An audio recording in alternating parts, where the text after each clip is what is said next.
이 시간 다 함께 하나님을 경외하는 마음으로 자리에서 일어서시겠습니다. 오늘 우리에게 주신 하나님의 말씀은 로마서 14장 1절부터 12절까지의 말씀입니다. 여러분은 믿음이 약한 이를 받아들이고 그의 생각을 시비거리로 삼지 마십시오. 어떤 사람은 모든 것을 다 먹을 수 있다고 생각하지만 믿음이 약한 사람은 채소만 먹습니다. 먹는 사람은 먹지 않는 사람을 업신여기지 말고 먹지 않는 사람은 먹는 사람을 비판하지 마십시오. 하나님께서는 그 사람도 받아들이셨습니다. 우리가 누구이기에 남의 종을 비판합니까? 그가 서 있든지 넘어지든지 그것은 그 주인이 상관할 일입니다. 주님께서 그를 서 있게 할 수 있으시니 그는 서 있게 될 것입니다. 또 어떤 사람은 이날이 저날보다 더 중요하다고 생각하고 또 어떤 사람은 모든 날이 다 같다고 생각합니다. 각각 자기 마음에 확신을 가져야 합니다. 어떤 날을 더 존중히 여기는 사람도 주님을 위하여 그렇게 하는 것이요. 먹는 사람도 주님을 위하여 먹으며 먹을 때에 하나님께 감사를 드립니다. 그리고 먹지 않는 사람도 주님을 위하여 먹지 않으며 또한 하나님께 감사를 드립니다. 우리 가운데는 자기만을 위하여 사는 사람도 없고 또 자기만을 위하여 죽는 사람도 없습니다. 우리는 살아도 주님을 위하여 살고 죽어도 주님을 위하여 죽습니다. 그러므로 우리는 살든지 죽든지 주님의 것입니다. 그리스도께서 죽으셨다가 살아나신 것은 죽은 사람에게도 산 사람에게도 다 주님이 되시려는 것이었습니다. 그런데 어찌하여 그대는 형제나 자매를 비판합니까? 어찌하여 그대는 형제나 자매를 업신여깁니까? 우리는 모두 다 하나님의 심판대 앞에 서게 될 것입니다. 성경에는 이렇게 기록되어 있습니다. 주님께서 말씀을 하신다. 내가 살아있으니 모든 무릎이 내 앞에 꿇을 것이요 모든 입이 나 하나님을 찬양할 것이다. 그러므로 우리는 각각 자기 일을 하나님께 사실대로 아뢰어야 할 것입니다. 오늘 말씀의 주제는 서로 비판하지 마라 하는 것입니다. 우리가 너무나 잘 아는 말씀이고 사실 더 들을 필요도 없을 정도입니다. 그러나 성경에 하나님이 말씀하신 것 중에 우리가 알고도 지키지 않는 몇 가지 중에 하나입니다. 서로 비판하지 말라고 그렇게 말씀하셨는데도 우리는 끊임없이 서로를 비판하고 삽니다. 그래서 한국교회가 싸우는 데라는 그런 인식을 사람들에게 심었습니다. 이건 정말 말이 안 되는 것입니다. 교회가 서로 싸우는 곳이다. 교인들이 교인들을 무서워합니다. 상담을 해보면 꼭 마지막에는 다른 교인들은 모르게 해주세요. 그런 말을 합니다. 말소문이 무섭기 때문입니다. 교회 안에서 도는 나에 대한 말소문은 견딜 수 없어 합니다. 물론 어떤 분들은 이 말씀을 굉장히 마음이 불편하게 들으시는 분들도 있을 겁니다. 마치 교회 안에서 언로를 차단하는 것처럼 세상에서도 임금 님기는 당나귀 기라는 우화가 있을 정도 아닙니까? 할 말은 해야 하잖아요. 그러나 여러분, 오늘 이 말씀이 얼마나 중요한 교훈인지를 정말 마음에 깊이 새기셔야 됩니다.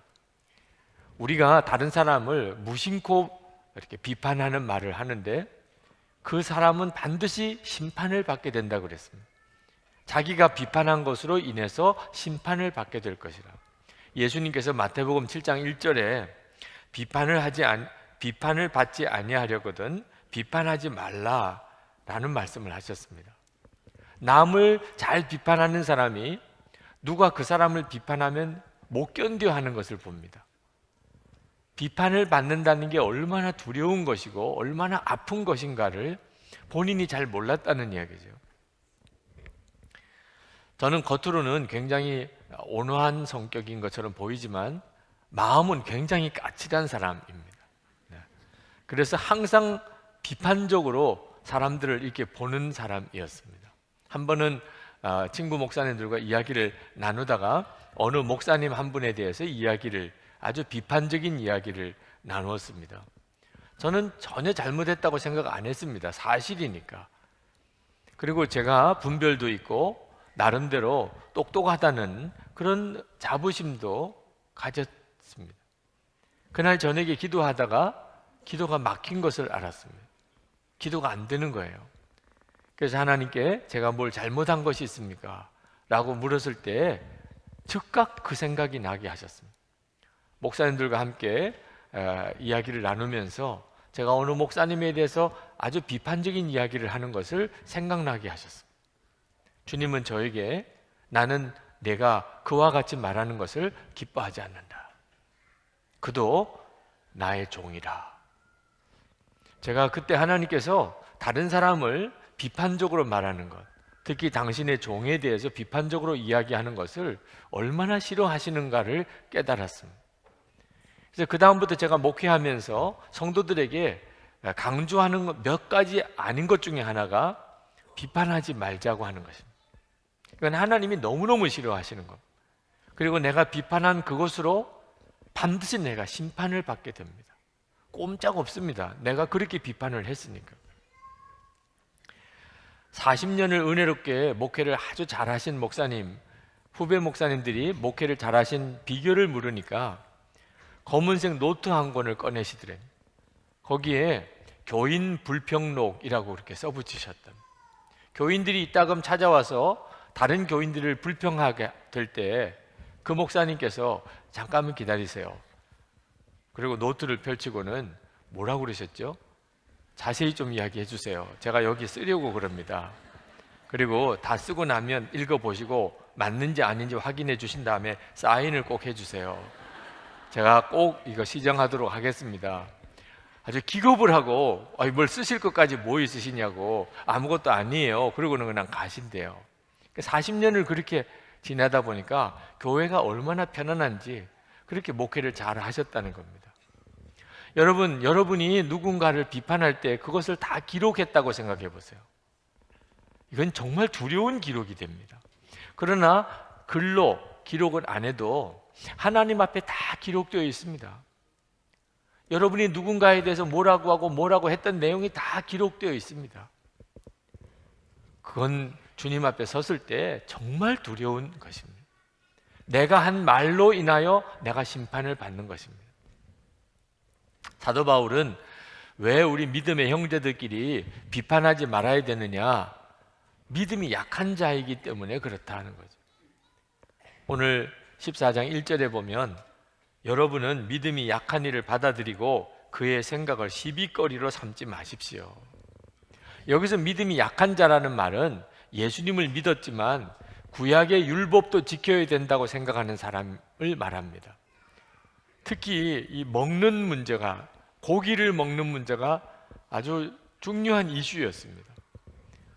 우상에게 바친 고기일 가능성이 컸기 때문에 당시에 신전에 제물로 바친 이 동물들이 그 다음에 시장으로 그 고기가 나옵니다. 대부분 그런 고기니까, 그러니까 하나님께서 우상에게 바친 제물을 먹지 말라고 했으니 고기는 일절 먹지 않겠다. 그런 분이 있었어요. 예수를 믿고도. 그게 예수님 하나님을 잘 믿는 거라고 생각했기 때문에. 그러나 또 한 부류의 사람들이 있었는데 그 사람들은 마음껏 고기를 먹었습니다. 예수님이 구약의 모든 제사를 다 이제는 폐하셨는데 예수님이 한 번에 완전한 제사를 드리심으로 구약의 모든 제사는 폐하시고 이제부터는 구약의 율법을 지켜서 구원받는 것이 아니고 오직 예수님만 믿기만 하면, 속죄의 그 복음을 믿기만 하면 다 구원받게 되었으니 이제는 구약의 규정, 율법 규정을 지키고 안 지키고는 구원과는 아무 상관이 없는 일이다. 그래서 감사한 마음으로 마음껏 먹으면 된다. 그래서 고기를 또 마음껏 먹는 사람이 있었습니다.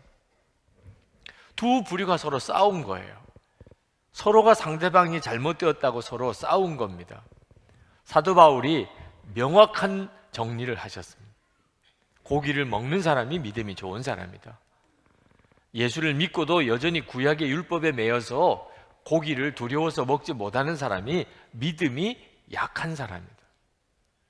그렇게 정리는 하셨습니다. 근데 사도 바울이 믿음이 좋다는, 그래서 나는 고기를 마음껏 먹는다는 사람들에게 책망하시는 겁니다. 너는 믿음이 좋은데 왜 믿음이 약한 사람을 비판하느냐? 비판하는 것에 대해서 책망하신 겁니다. 그 믿음이 약한 사람이 왜 고기를 안 먹느냐? 하나님을 잘 믿어보자고 하는 거 아니냐? 하나님을 잘 믿어보자고 하지만 아직까지 믿음이 약해서 그렇게 하는 것인데 어째서 그것을 가지고 비판하느냐? 6절 말씀에 이렇게 말씀합니다. 어떤 나를 더 존중히 여기는 사람도 주님을 위하여 그렇게 하는 것이요. 그때 당시에 안식일이 토요일인데 토요일을 예배드리냐, 아니면 부활의 날인 주일, 일요일을 예배드리느냐, 또는 구약에 있는 절기들을 이거 지켜야 되느냐, 안 지켜도 되느냐, 이런 문제 때문에 교회 안에 논란이 일어났습니다. 자, 날짜를 지키는 사람도 다 잘 믿자는 거고, 이제는 그런 날짜에 구애받을 필요가 없다는 사람도 다 신앙생활 바로 하자는 거니, 그게 다 하나님을 위해서 살자는 것이니 서로 비판할 건 없지 않느냐. 먹는 사람도 주님을 위하여 먹으며 먹을 때에 하나님께 감사를 드립니다. 먹지 않는 사람도 주님을 위하여 먹지 않으며 또한 하나님께 감사를 드립니다. 고기를 먹는 사람이나 고기를 먹지 않는 사람이나 다 살아도 주님을 위해서 살고 죽어도 주님을 위해서 죽겠다는 사람들이라는 거예요. 7절 8절에 보면 우리 가운데는 자기만을 위하여 사는 사람도 없고 또 자기만을 위하여 죽는 사람도 없습니다. 우리는 살아도 주님을 위하여 살고 죽어도 주님을 위하여 죽습니다. 그러므로 우리는 살든지 죽든지 주님의 것입니다. 얼마나 귀한 믿음입니까? 로마서 기록할 당시 때 교인들은 살아도 주님을 위해서 살고 죽어도 주님을 위해서 죽는 그런 사람들이었습니다. 그런데 믿음의 수준이 차이가 나다 보니까 고기를 못 먹는 사람도 있고 고기를 아무 거리낌 없이 먹는 사람도 있었다는 거예요. 그런 견해 차이는 있을 수 있다는 겁니다. 우리도 다 하나님을 믿고 예수님을 잘 믿는 사람인데 어떤 사람은 여당도 있고 어떤 사람은 야당도 있습니다. 본인이 생각할 때 이게 더 옳다고 생각하니까 정치적인 견해가 달라질 수도 있는 거죠. 사회적인 이슈에 대해서 의견이 다를 수 있습니다. 그러나 다 하나님을 잘 믿자고 하는 점에는 변함이 없다. 교회 현안에 대해서 이렇게 하자 저렇게 하자 의견이 달라질 수는 있는데 그 마음의 중심은 하나님을 잘 믿어보자, 교회가 반듯하게 서게 하자, 그런 마음이라면 상대방의 의견에 대해서 비판하지 마라. 마음의 중심이 하나님을 위한 것이 맞다면 그러면 상대방의 의견을 존중하고 그리고 비판하지 마라. 3절 말씀에 먹는 사람은 먹지 않는 사람을 업신여기지 말고 먹지 않는 사람은 먹는 사람을 비판하지 마십시오. 하나님께서는 그 사람도 받아들이셨습니다. 여러분, 믿음이 약해서 어떤 때는 어떤 생각이 짧은 사람이 있습니다. 걱정할 필요가 없는 것은 그들의 믿음이 자랍니다. 조금 지나고 나면 내가 생각을 잘못했구나, 그렇게 될 때가 옵니다. 말씀을 자세히 읽어보다 보니까 내가 잘못 생각했었구나 깨달을 때가 와요. 제가 어느 교회에 부임했을 때 어느 장로님 한 분이 영 마음에 못마땅한 겁니다. 장로님이신데 왜 이러실까? 그래서 한참 고민하다가 그 장로님에게 말씀은 드려야 되겠다. 장로님 이렇게 하시는 거 아니에요 라고 말씀은 드려야 되겠다고 생각을 했었습니다. 근데 그때 갑자기 떠오른 생각이 그도 최선을 다하고 있는 것이다, 그런 생각이 떠올랐어요. 제 생각이 아니니까 주님이 말씀하시는 건가? 그래서 제가 주변에 있는 분들에게 물어봤습니다. 그 장로님 어떻게 생각하세요? 그랬더니 이구동성으로 하는 이야기가, 그 장로님 목사님 오시고 엄청 변했어요. 그전에는 정말 이러지 않으셨습니다. 그런데 목사님 오시고 난 다음에 신앙생활 제대로 해보시려고 굉장히 많이 변하셨습니다. 깜짝 놀랐어요. 제가 그 장로님의 이전을 몰랐기 때문에 얼마나 많이 바뀌셨는지를 알 수가 없었죠. 여전히 부족한 면이 있으시긴 하지만 변화된 것이 다 놀랍다는데, 제가 그것을 살피지 않고 만약에 불쑥 말을 꺼냈다면 아마 굉장히 관계가 안 좋았을 거예요. 우리가 계속 변합니다. 생각도 달라지고 믿음도 달라집니다. 그 점을 내다볼 줄 알아야 된다는 거예요. 우리는 다 예수님의 종입니다. 그 말은 내가 비판하려고 하는 그 사람도 예수님의 종이라는 뜻입니다. 주인은 예수님이십니다. 주인이 알아서 하실 거잖아요. 내가 왈가왈부할 필요가 없잖아요.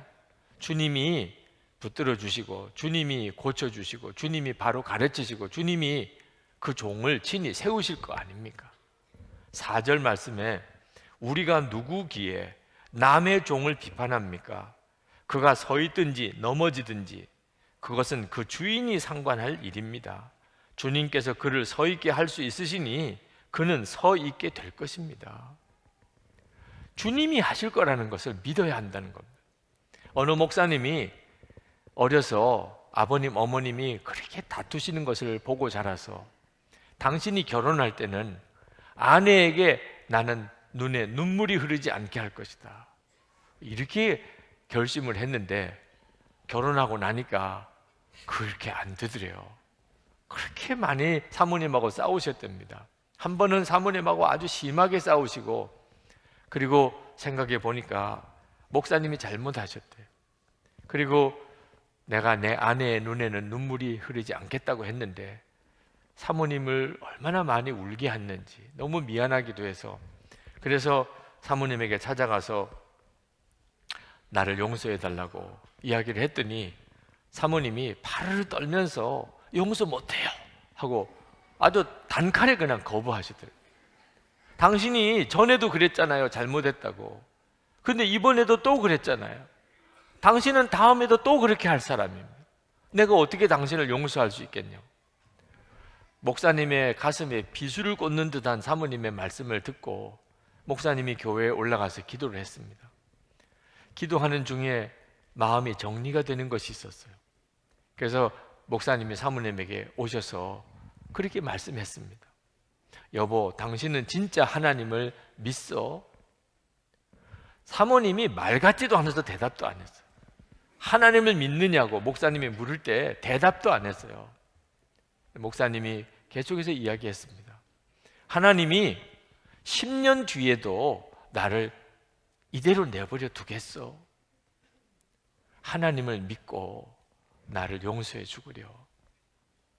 그 말에 사모님의 눈에서 눈물이 활칵 쏟아지더라. 그리고 마음을 바꾸셨어요. 그래, 사람을 보고는 믿을 수가 없지만 그의 주인 되시는 하나님, 그 하나님은 믿을 수 있으니 내가 하나님을 믿겠습니다.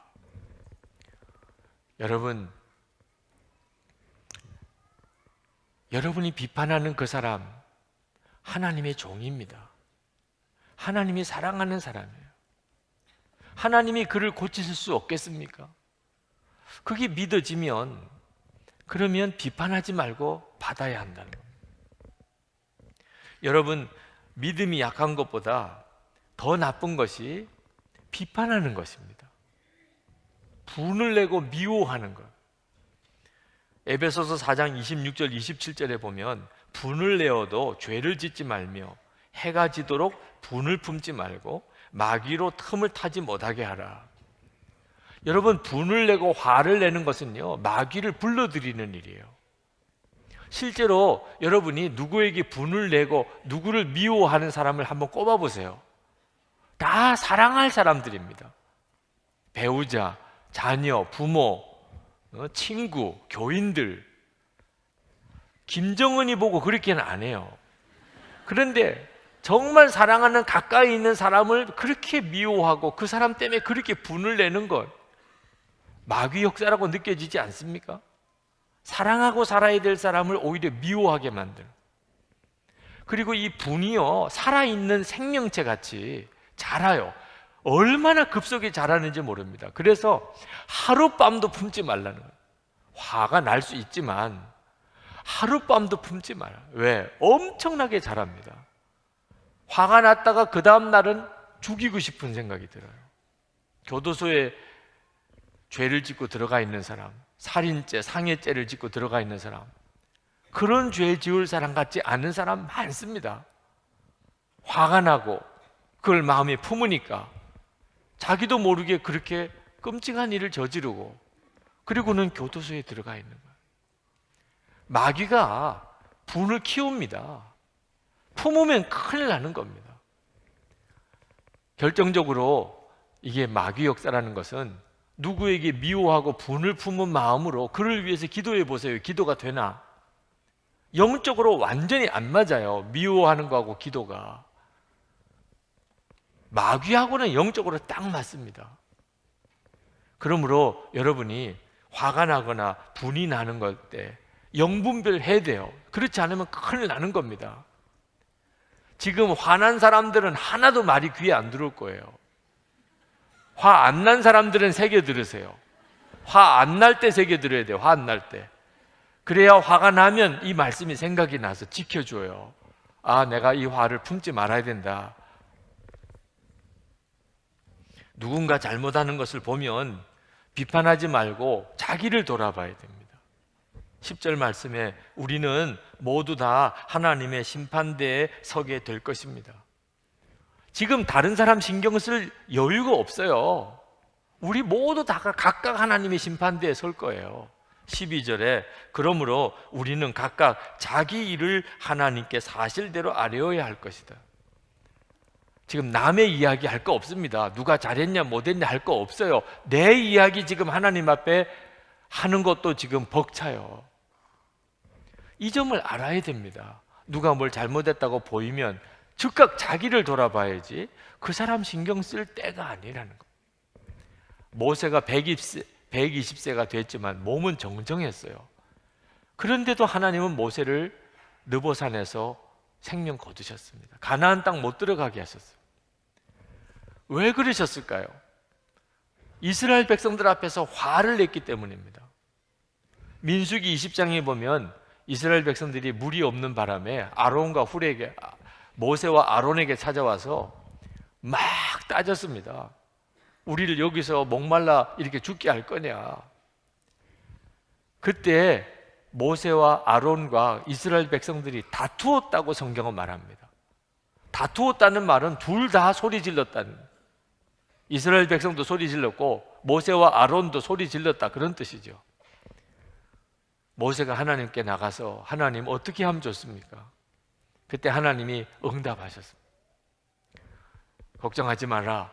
이스라엘 백성들을 다 불러 모아놓고 그 앞에서 반석을 명하여 물을 내게 하라.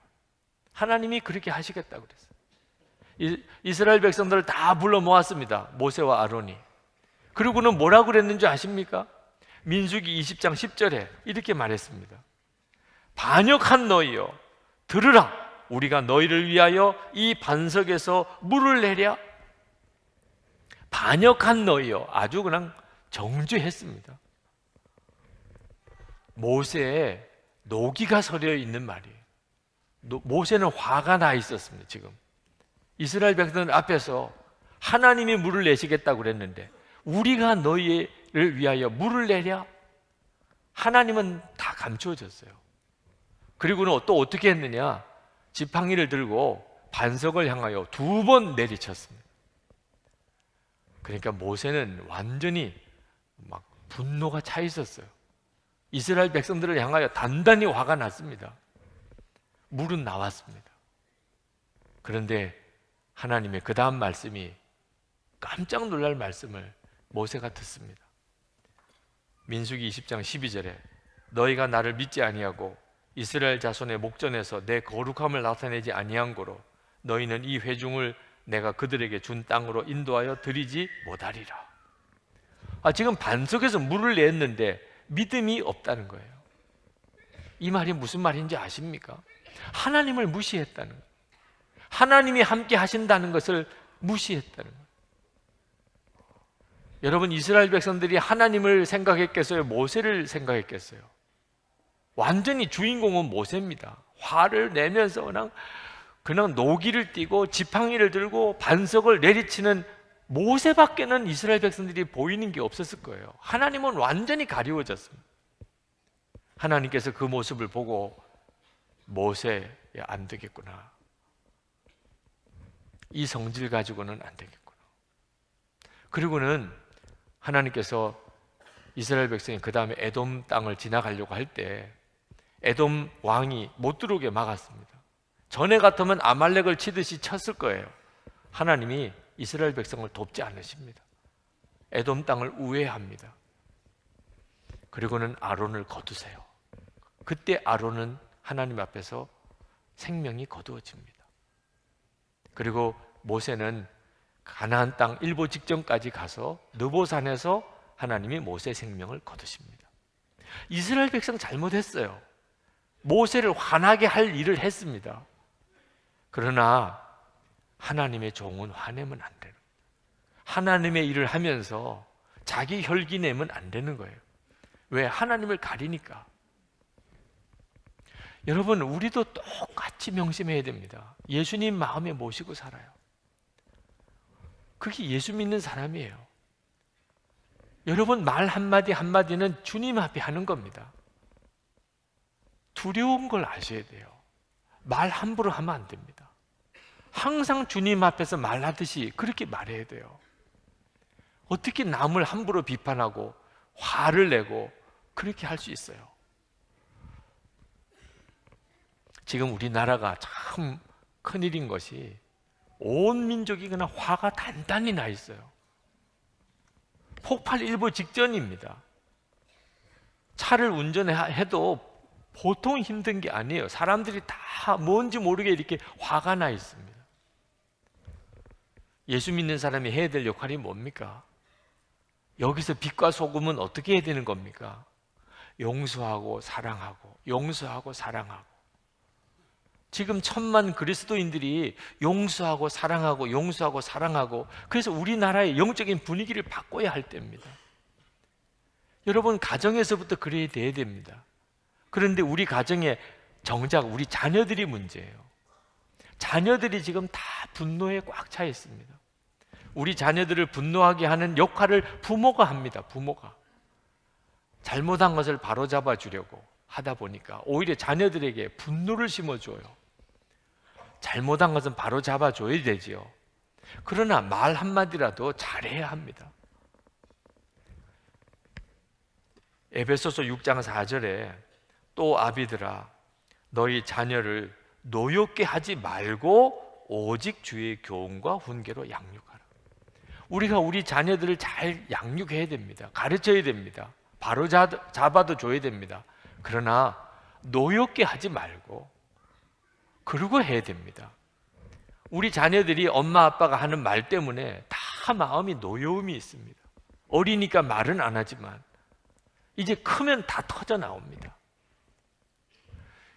교회 안에 어느 장로님이 아주 혈기가 대단한 장로님이 계신데요. 한 번은 아이가 예배당을 토닥 뛰는 걸 보고 그 아이를 붙잡고 엄히 책망을 했어요. 어디서 예배당에서 뛰느냐고. 그런데 그 아이가 그날로 교회를 안 나오고, 그리고는 완전히 교회에 대해서 악감정을 가지고, 그러면서 자라면서 주변에 예수 믿는 사람을 얼마나 힘들게 하는지 무조건 싫은 거예요. 교회는 무조건 싫고 예수 믿는 사람은 무조건 싫은. 그 어릴 때 교회에서 장로님한테 책망받은 거예요. 장로님은 예배당에서 뛰지 말라고 잘 가르치려고 한 거죠. 그런데 문제는 그 아이가 어린아이라는 걸 고려하지 않은 겁니다. 예배당에서 뛰지 말라고 하는 방법이 한 가지 방법만 있는 게 아닙니다. 뛰는 아이를 끌어안고 뺨을 비벼주면서 나는 너를 참 사랑한다. 교회 나오기를 잘했다. 그런데 예배당에서는 뛰는 거 아니야. 그렇게 하고 짜장면 사줘 보세요. 그 아이는 다 알아듣습니다. 지금 왜 자기가 짜장면을 먹어야 되는지 알아요. 네. 그리고 정말 교회를 사랑하고 그리고 장로님들을 존경하고 그렇게 믿음이 잘 자랐을 거예요. 이미 교회까지 나온 아이인데 말이에요. 여러분, 우리 안에 주님의 사랑이 우리를 그렇게 이끌어 가야 돼요. 부부 싸움도 마찬가지입니다. 부부 싸움, 옳고 그른 것만 가지고 싸우니까 문제가 되는 거예요. 옳고 그른 것보다 더 중요한 원리가 부부는 한 몸입니다. 그러니 남편이 잘못한 건 아내가 잘못한 거고 아내가 잘못한 건 남편이 잘못한 거야. 한 몸이니까. 당신은 잘못했고 나는 잘했고 그건 부부가 한 몸이라는 것을 스스로 부인하는 겁니다.